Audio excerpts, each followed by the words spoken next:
Serious question. So, does anyone else's heart drop when someone else has your phone?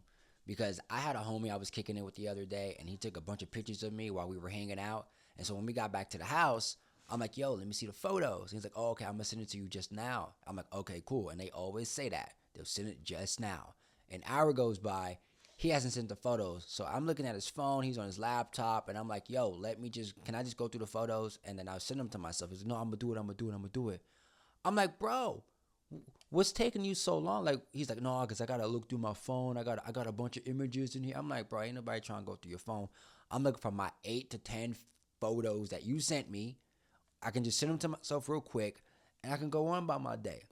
Now, I will also say this: I am notorious for not sending all of the photos to people. I definitely send the best photos of the person that I think, and then I send that to them. But normally they want like, "Yo, Trey, didn't you take like 20 photos?" I'm like, "Yeah, but you look like this and like this and like this, and you weren't smiling."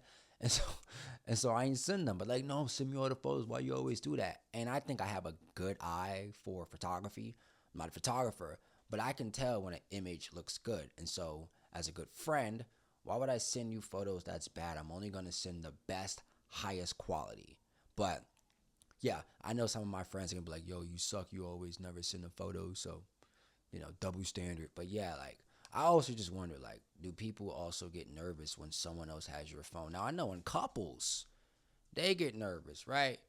Like, you go over to your girlfriend's house, she's like, "Oh, let me see your Instagram." So like, okay, or your boyfriend's house. So before you give them your phone, you start liking a bunch of other photos or start liking things, so that your algorithm or your explore page is not just of like women in leggings. It's like, ooh, cooking and novels that came out in 2026. Like, you have to change up your algorithm. Also, speaking of algorithm, I actually just learned that you can change your algorithm without actually liking photos. There's a button that you push and I don't know, I'm not really tech savvy with edits, so I don't know if I'm going to be able to pop this up. But there's a way to just on Instagram, you push a button and it pops up on the side, and you can show what you want your algorithm to be. I think mine is like acting, skateboarding, surfing, comedy. Like, I think that's what that is. But you can switch it to show like, hey, I want music, I want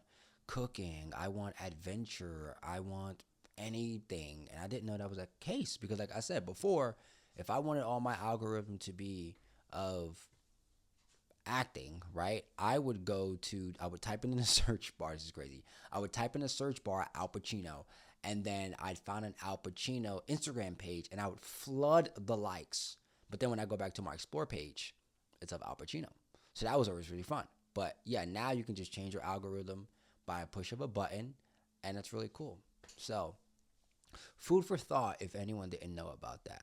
But yeah, the point of this was to just talk about if you also get nervous if your significant other looks through your phone or your friend. Like, and we shouldn't have anything to hide. But I was back to Love Island because I talked about it in the other video. They had this game where they said, "Do you think you should look through your partner's phone always, sometimes, or never?" And kind of curious to see what you guys say.